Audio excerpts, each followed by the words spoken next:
Hello दोस्तों, नमस्कार। आज हम करेंगे छायावाद से संबंधित क्वेश्चन आंसर।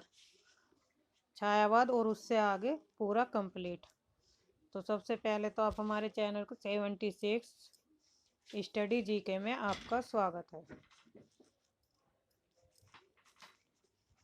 चैनल को सब्सक्राइब करिएगा ताकि आपको नोटिफिकेशन समय पे मिल जाए। क्वेश्चन नंबर 1, केवल सूक्ष्म गत सौंदर्य सतह का राग कहकर छायावाद का किसने विरोध किया? तो किस कवि ने विरोध किया था? ऑप्शन बी, महादेवी वर्मा ने। मैं नीर भरी दुख की बदली, यह कथन किसका है? महादेवी वर्मा का। ऑप्शन ए सही।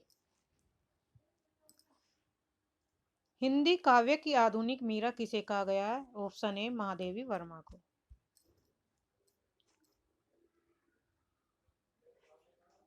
आधुनिक मीरा किसे कहा जाता है? तो महादेवी वर्मा को ही आधुनिक मीरा के नाम से जाना जाता है। तेरा वैभव देखूं या जीवन का क्रंदन देखूं, ये पंक्तियां किसकी हैं? ऑप्शन सी, महादेवी वर्मा की। तेरा वैभव देखूं, जीवन का क्रंदन देखूं, ये पंक्तियां महादेवी वर्मा द्वारा रचित दुविधा शीर्षक कविता से ली गई है। महादेवी वर्मा ने अपनी कविता का माध्यम पूरी तरह गीत को बनाया है। ऑप्शन क्वेश्चन नंबर, निराला की कविता राम की शक्ति पूजा पर किस रचना का सर्वाधिक प्रभाव पड़ा? तो ऑप्शन डी, कृत्तिवास रामायण का। कृत्तिवास रामायण के आधार पर सूर्यकांत त्रिपाठी निराला ने राम की शक्ति पूजा मिथक काव्य रचना की। निराला जी ने इसे कथा में परिवर्तन तो नहीं किया था, लेकिन राम के चरित्र को आधुनिक मनुष्य के अंतर्द्वंद से जोड़ दिया। निराला की कविताओं पर भारतीय दर्शन का गहरा प्रभाव है। राम की शक्ति पूजा लंका कांड के कथानक को लेकर लिखी गई एक लंबी कविता है। इसमें अपने सर्जक के निजत्व के समीपम पहचान का प्रतिफलन है। यह रामकथा कम निराला के रचनात्मक संशय, संघर्ष और आत्म बलिदान की कहानी अधिक लगती है। नेक्स्ट, निराला की कविता राम की शक्ति पूजा पर किस रचना का सर्वाधिक प्रभाव है? तो ऑप्शन बी, कृत्तिवास रामायण। सुमित्रा नंदन पंत का जन्म कहाँ पर है? तो ऑप्शन ए, कौसानी में। सुमित्रा नंदन जन्म पंत जी का जन्म 1900 ईस्वी में तत्कालीन उत्तर प्रदेश, जो अब की उत्तराखंड के अल्मोड़ा जिले के कौसानी नामक ग्राम में हुआ था। इनकी मृत्यु 1970 ईस्वी में इलाहाबाद, अब प्रयागराज है, में हुई थी। कला और बूढ़ा चांद के लेखक कौन है? सुमित्रा नंदन पंत जी। सुमित्रा नंदन पंत की ये महत्वपूर्ण और भी पंक्तियां हैं। सुमित्रा नंदन पंत के बचपन का नाम क्या था? गोसाई दत्ता। पंत जी की अन्य रचनाएं उच्छ्वास ग्रंथि, वीणा, लोकायतन, पल्लव, गुंजन, युगांत, युगवाणी, स्वर्ण किरण, धूलि, स्वर्ण धूलि, उत्तर, वीणा, चिदम्बरा, पतझर, एक भाव क्रांति, गीत हंस, शंख ध्वनि, किरण वीणा, समाधिता और ग्राम्य इत्यादि हैं।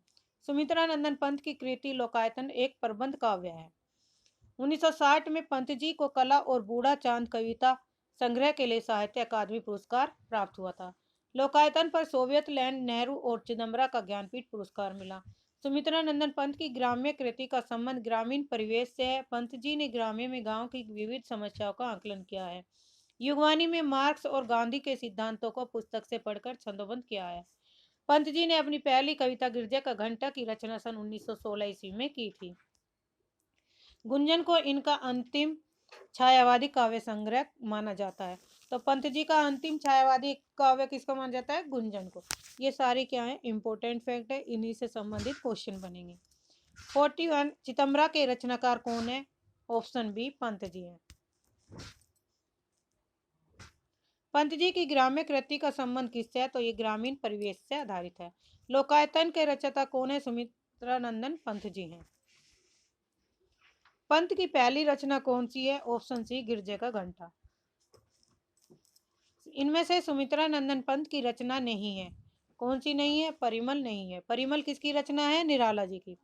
सुमित्रा नंदन पंत की सुप्रसिद्ध कविता परिवर्तन के काव्य संकलन में सर्वप्रथम प्रकाशित हुई थी। तो ऑप्शन सी, पल्लव में। अरविंद दर्शन से प्रभावित हिंदी के कवि कौन थे? ऑप्शन सी, सुमित्रा नंदन पंत जी। सुमित्रा नंदन पंत जी अरविंद दर्शन से के प्रभावित थे। ये पीछे टीजीटी पीजीटी में भी क्वेश्चन पूछा गया था यहाँ से।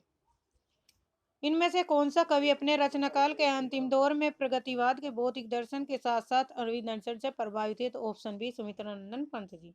अपने काव्य जीवन के उत्तर में अरविंद दर्शन से प्रभावित सुमित्रानंदन पंत। अरविंद दर्शन से कौन है? सुमित्रानंदन पंत है।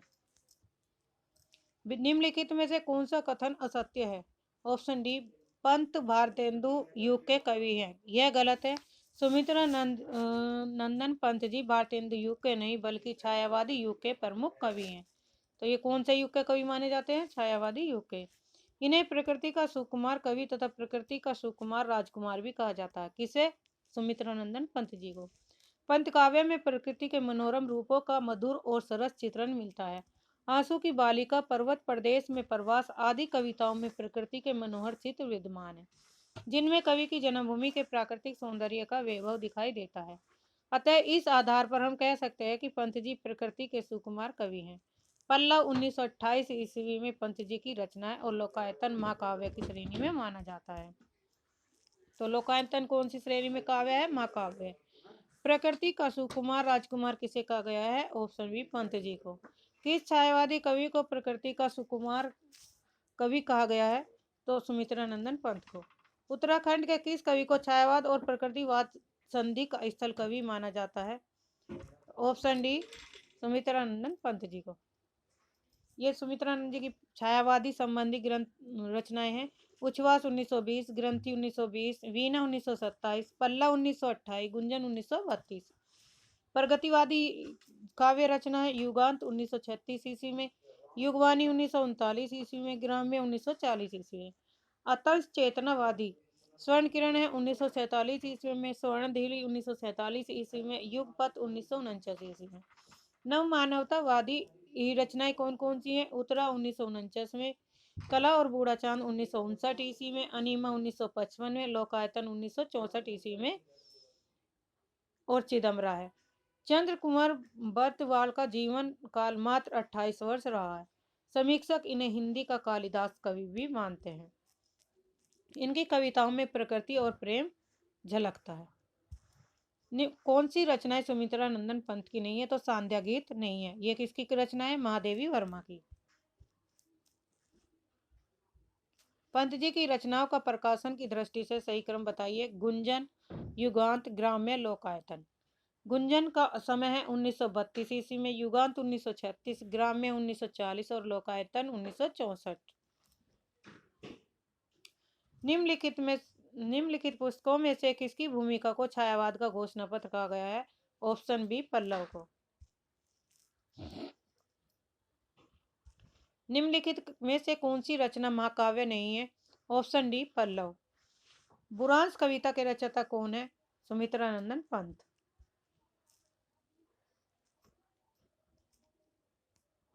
हिंदी साहित्य में महाप्राण किस कवि के लिए प्रयुक्त हुआ है? ऑप्शन बी निराला के लिए। हिंदी साहित्य में महाप्राण सूर्यकांत त्रिपाठी निराला के लिए होता है। निराला जी ने स्वच्छंदतावादी विचारधारा के साथ बड़ी गद्य रचनाएं चतुरी चमार, बिलेसुर, बकरिया आदि प्रस्तुत की हैं। निराला जी ने अपनी विवाहिता पुत्री के निधन से विक्षुब्ध होकर सरोज स्मृति की रचना की थी। निराला जी ने कलकत्ता में रामकृष्ण मिशन के पत्र समन्वय संपादन भार भी संभाला। इसके बाद मतवाला के समन्वय मंडल में भी सम्मिलित हुए। लखनऊ में गंगा पुस्तक माला का संपादन करने के साथ संपादकीय लिखने लगे। निराला जी की प्रमुख काव्य रचनाएं अनामिका 1923, परिमल 1930, गीतिका 1936, तुलसीदास 1938, कुकुरमुता 1942 में लिखी गई। अनिमा, न्यायपत्य, बेला, अर्चना, आराधना इत्यादि रचनाएं हैं। परिमल में गीत भी है और मुक्त छंद भी, मधुर भाव अनुप्राणित प्रणय गीत है। गीतिका मुख्यतः श्रृंगारिक रचना है। इनकी अत्यधिक समर्थ काव्य रचना राम शक्ति पूजा और गीत सरोज की स्मृति है। पंचवटी प्रसंग काव्य की रचना सूर्यकांत त्रिपाठी निराला जी ने की है। पंचवटी नाम की एक रचना मैथिलीशन गुप्त ने भी की थी। एक रचना पंचवटी नाम की रचना किसकी है? निराला जी की है। और एक पंचवटी नाम से किसने की थी? मैथिलीशन गुप्त ने। कुकुरमुता, न्यायपत्य और तुलसीदास किनकी कृतियां हैं? तो ये है निराला जी की। ऑप्शन डी सही है।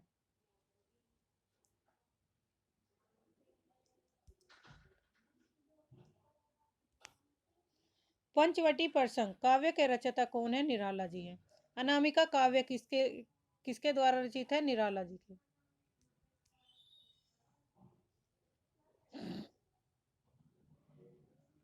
परिमल किस कवि की रचना है? निराला की है। गीतिका के रचनाकार कौन है? निराला। निम्नलिखित में से कौन सी रचना निराला की नहीं है? तो ऑप्शन ए झरना नहीं है। झरना किसकी रचना है? जयशंकर प्रसाद जी की। निराला का जन्म कहाँ हुआ था? ऑप्शन सी बंगाल में। साहित्यिक क्षेत्र में सर्वाधिक विरोध किसका हुआ था? तो ऑप्शन बी निराला जी का।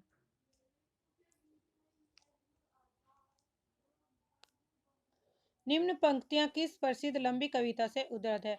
प्रतिफल परिवर्तित बहु भेद कौशल समूह राक्षस विरुद्ध प्रत्यु क्रुद्ध कपि विषम। ऑप्शन ए सही है, राम की शक्ति पूजा। निराला जी के कुछ महत्वपूर्ण उपन्यास, निबंध, संग्रह और निराला जी के अनुवाद, ये सब क्या है? आप इन्हें पढ़ लें। निराला की निम्नलिखित कविताओं में से कौन सी लंबी कविता नहीं है? तो ऑप्शन ए भिक्षुक। निराला की बादल राग कविता का संबंध किससे है? तो प्रकृति के सौंदर्य से है।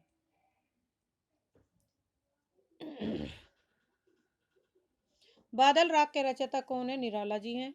धिक जीवन जो पाता ही आया है विरोध पंक्ति में किसके जीवन सत्य की अभिव्यक्ति मिलती है? तो ऑप्शन ए सूर्यकांत त्रिपाठी निराला जी की। मुक्त छंद के प्रणेता कौन है? Option A Nirala ji. निराला की जूही की कली का उदाहरण है। यह एक मुक्तक छंद का उदाहरण है।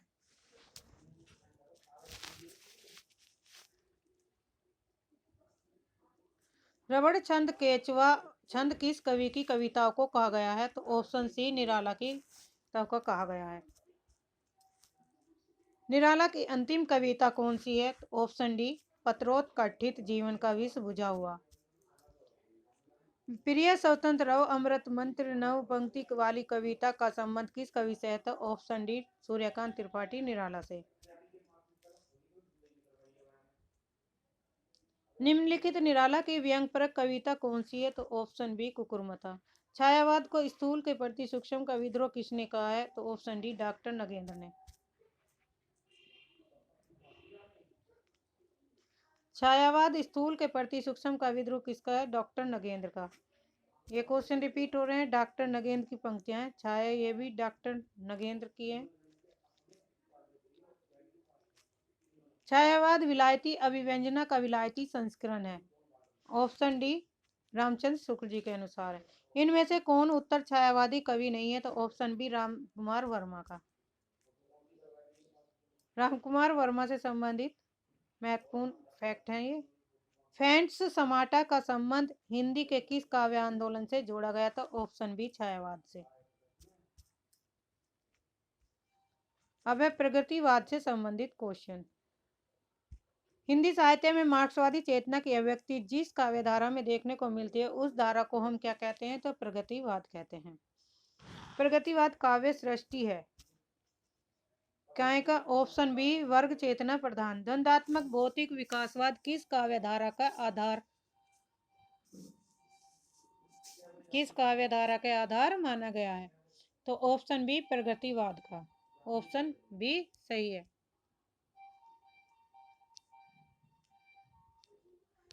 प्रगतिवाद का आधार है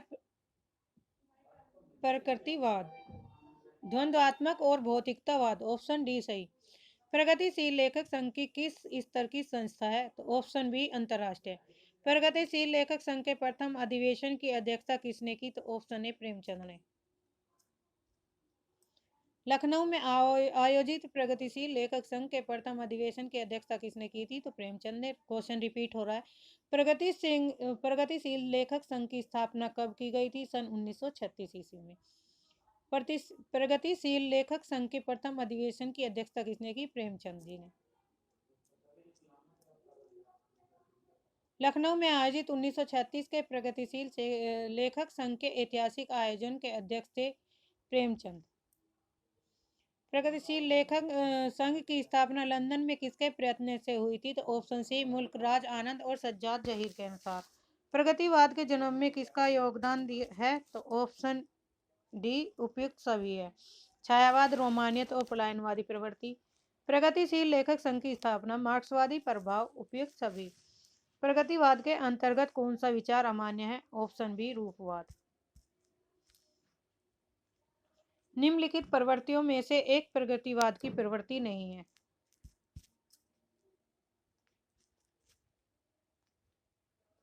तो ऑप्शन ए सही है। धर्म, ईश्वर तथा व्यक्तिवाद में आस्था। ये किसकी विशेषता नहीं है? ये प्रगतिवाद की विशेषता नहीं है। वैद्यनाथ मिश्र किसका वास्तविक नाम था? तो ऑप्शन ए नागा अर्जुन का। यहाँ पर नागा अर्जुन के बाबा के नाम से प्रसिद्ध कवि नागार्जुन का वास्तविक नाम वैद्यनाथ मिश्र था। ये प्रगतिवादी विचारधारा के कवि थे। इनका जन्म 30 जून 1911 को मधुबनी बिहार के तरौनी नामक गांव में हुआ था। आधुनिक हिंदी काव्य को ये समृद्ध करने वाले नागार्जुन 5 नवंबर 1998 को ख्वाजा सराय दरभंगा बिहार में इनका क्या हुआ? निधन हो गया था। नागार्जुन ने 1935 में दीपक मासिक तथा 1942-43 में विश्व बंधु साप्ताहिक पत्रिका का संपादन किया। हिंदी साहित्य में उन्होंने नागार्जुन तथा मैथिली में यात्री उपनाम से रचनाओं का सृजन किया। मैथिली में नवीन भाव बोध की रचनाओं का प्रारंभ उनका महत्वपूर्ण कविता संग्रह चित्र से माना जाता है। नागार्जुन ने संस्कृत तथा बांग्ला में भी काव्य रचनाएं की। पत्रहीन नग्नगाछ मैथिली कविता संग्रह के लिए इन्हें साहित्य अकादमी पुरस्कार प्रदान किया गया। इनकी प्रमुख काव्य कृतियों में है युगधारा, प्यासी पथराई आंखें, सतरंगे पंखों वाली, तालाब की मछलियां, हजार हजार बाहों वाली, पुरानी जूतियों का कोरस, तुमने कहा था, आखिर ऐसा क्या कह दिया, आखिर ऐसा क्या कह दिया मैंने, मैं मिलिट्री का बूढ़ा घोड़ा रत्न गर्भा, ऐसे भी हम क्या, ऐसे भी तुम क्या, पका है कटहल, भस्माकुर खंड काव्य। इनकी अन्य कृतियों में शामिल है बलचनामा, रतिनाथ की चाची, कुंभी पाग, उग्रतारा, जमनिया का बाबा और वरुण के बेटे। नागा अर्जुन का असली नाम क्या था? तो ऑप्शन सी वैद्यनाथ मिश्र था। नागा अर्जुन किस वर्ग के कवि थे? प्रगतिवादी कवि थे। ऑप्शन बी सही। नागा अर्जुन किसका? प्रगतिवादी। नागार्जुन निम्नलिखित रचनाओं में कौन सी खड़ी बोली हिंदी में नहीं की गई है? ऑप्शन बी पत्रहीन नग्नगाछ। कबीर के उपरांत हर विध्वंसकारी और जन विरोधी शक्ति को शाब्दिक खुली चुनौती देने वाले साहित्यकार है। Option B Nagarjuna. प्रगतिवाद के संदर्भ में इनमें से एक कथन सही नहीं है, वह है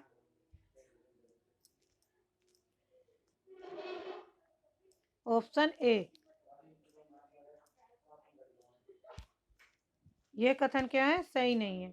प्रगतिवाद जनजीवन के साथ प्रकृति और कल्पना लोक में सौंदर्य खोजता है, यह गलत है।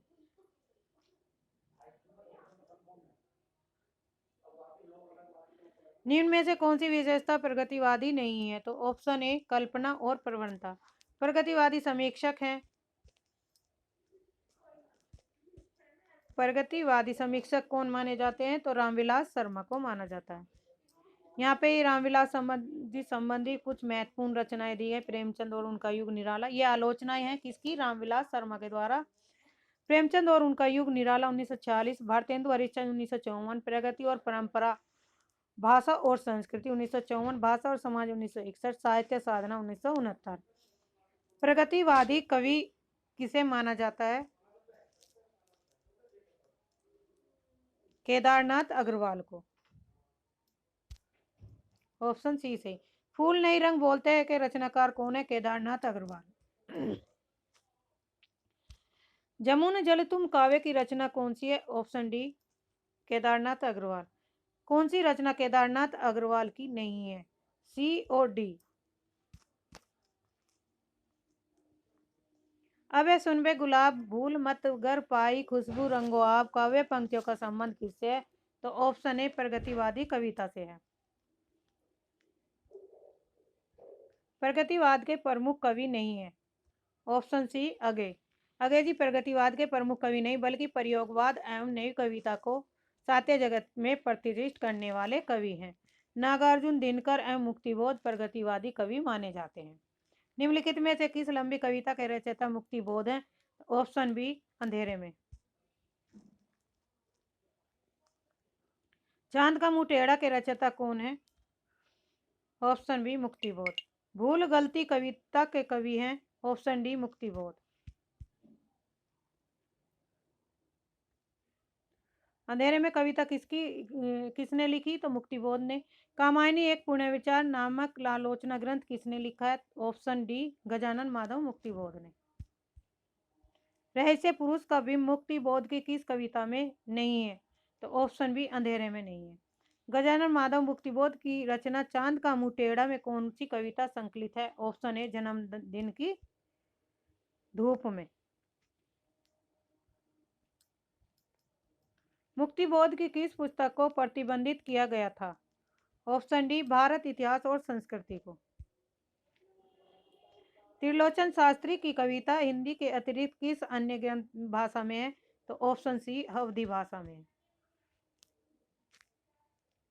निम्नलिखित में से दिनकर की काव्य रचना नहीं है? तीरधारा। तीरधारा किसकी रचना है? दिनकर की रचना नहीं, बल्कि यह सुभद्रा कुमारी चौहान की रचना है। यह उनसे संबंधित और भी रचनाएं दी गई हैं। हारे को हरिनाम शीर्षक काव्य ग्रंथ के रचनाकार कौन है? Option B Ramdhari Singh Dinkar. संस्कृति के 4 अध्याय किसकी रचना है? ये भी दिनकर जी की रचनाएं हैं। रामधारी सिंह दिनकर की किस कृति को आधुनिक युग की गीता कहा गया है? तो ऑप्शन सी कुरुक्षेत्र को।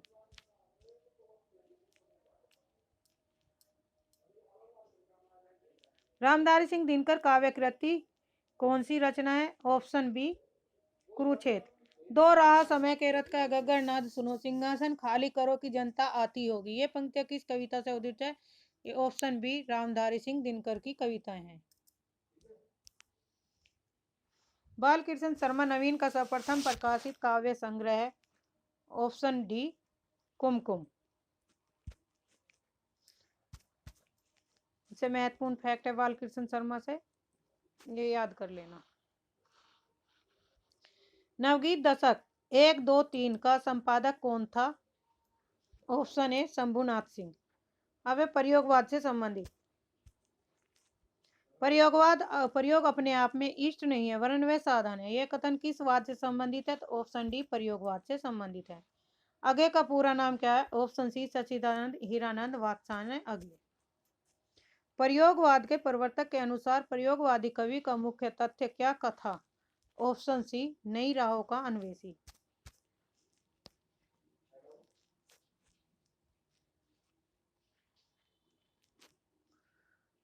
ने प्रयोगवाद को सर्वाधिक प्रभावित किया। तो किसने प्रभावित किया था? ऑप्शन बी अस्तित्ववाद ने। निम्न में से किसका संबंध प्रयोगवाद में नहीं है? ऑप्शन डी स्वच्छंदतावाद का। निम्नलिखित में से एक कथन असत्य है, कौन सा है? ऑप्शन डी नई कविता प्रयोगवाद का विकसित रूप नहीं है, यह गलत है। नई कविता नाम स्वतंत्रता के बाद लिखी गई उन कविताओं के लिए रूढ़ हो गया जो अपनी वस्तु छवि और रूप छवि दोनों में पूर्ववर्ती प्रगतिवाद और प्रयोगवाद का विकास होकर भी विशिष्ट है। प्रयोगवाद की जन्मदात्री पत्रिका किसे कहा गया? तो प्रतीक को। तार सप्तक, दूसरा सप्तक, तीसरा सप्तक का संपादन किसने किया? तो यह अज्ञे ने ही किया था। पहले सप्तक का 1943 में प्रकाशन हुआ, दूसरे का 1991 में, तीसरे का 1959 में। तार सप्तक का प्रकाशन वर्ष क्या है? तो ऑप्शन बी 1943।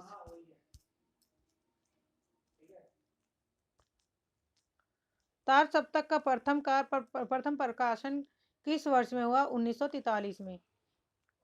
ये सब क्वेश्चन रिपीट हो रहे हैं। 1943 में। 1943। प्रयोगवाद कवियों की रचनाएं किस सप्तक में संग्रहित है? ऑप्शन ए तार सप्तक में।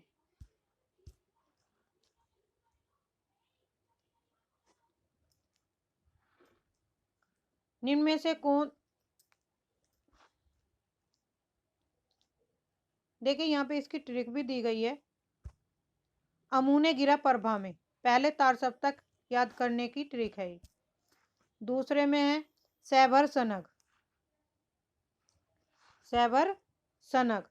स से शमशेर बहादुर, है से हरिनारायण व्यास, भय से भवानी प्रसाद, रह से रघुवीर साय, स से शकुंतला माथुर, नरेश मेहता और धर्मवीर भारती। तीसरे सप्तक की है कैकू की विप्रसम। केदारनाथ सिंह, कुंवर नारायण, कीर्ति चौधरी, विजयदेव नारायण, साई, प्रयाग नारायण त्रिपाठी, सर्वेश्वर दयाल सक्सेना, बदन वात्सायन। चौथे सप्तक की है श्री आरासुरा स्वान 1979 में। ये याद करने का सूत्र है श्री राम वर्मा, अवधेश कुमार, राजकुमार कुंभज, सुमन राजे, राजेंद्र किशोर, स्वदेश भारती, नंद किशोर आचार्य। आगे कौन से वाद के कवि थे? तो ऑप्शन बी प्रयोगवाद के कवि थे। तार सप्तक में संकलित कवियों को राहों का अन्वेषी किसने कहा था? तो ऑप्शन बी अगे ने कहा था। निम्नलिखित में से कौन तार सप्तक का कवि नहीं है? तो ऑप्शन ए शमशेर बहादुर सिंह। शमशेर बहादुर सिंह द्वितीय तार सप्तक के कवि हैं। इनमें से कौन तार सप्तक कवि में शामिल नहीं है? तो ऑप्शन बी शमशेर। निम्नलिखित तार सप्तक में कौन शामिल नहीं है? रामधारी सिंह दिनकर।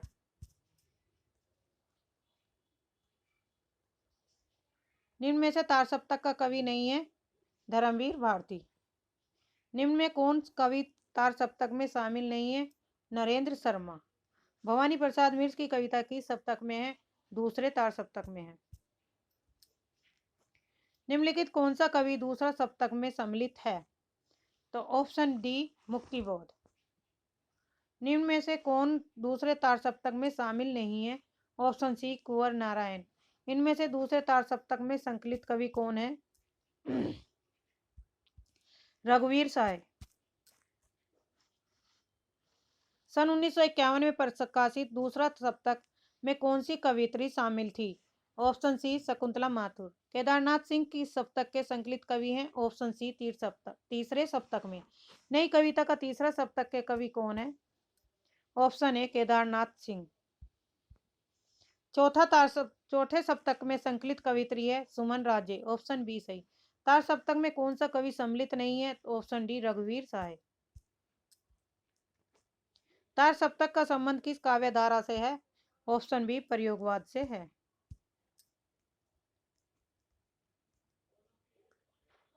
बसंती हवा कविता के रचयिता कौन है? Option D Kedarnath Agrawal. आत्महत्या के विरुद्ध कविता संकलन के कवि कौन है? ऑप्शन सी रघुवीर सहाय।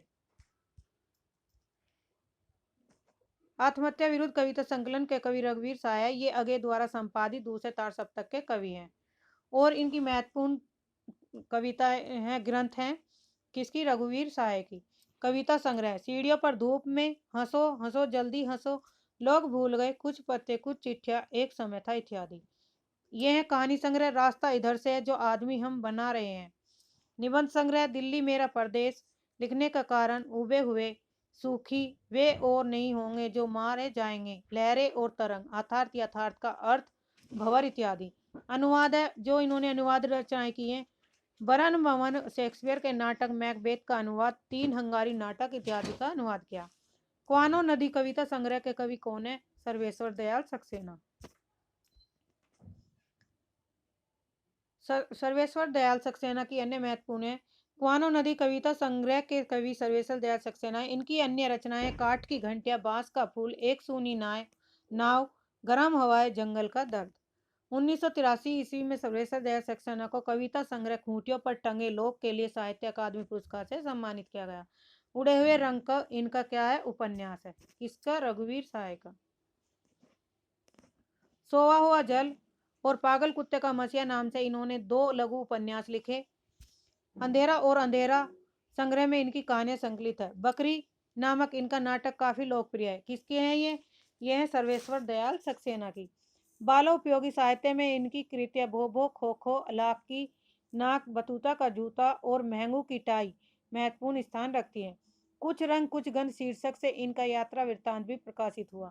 शमशेर और नेपाली कविता नामक कृतियों का संपादन भी इन्होंने किया। क्वानो नदियां निम्नलिखित में से किस कवि की कृति है? तो यह है सर्वेश्वर दयाल सक्सेना की। सर्वेश्वर दयाल सक्सेना की रचनाएं कौन सी है? तो ऑप्शन डी एक सूनी नाय और जंगल का दर्द। नकेनवाद किस काव्यधारा में प्रयुक्त हुए हैं? ऑप्शन डी इनमें से कोई नहीं।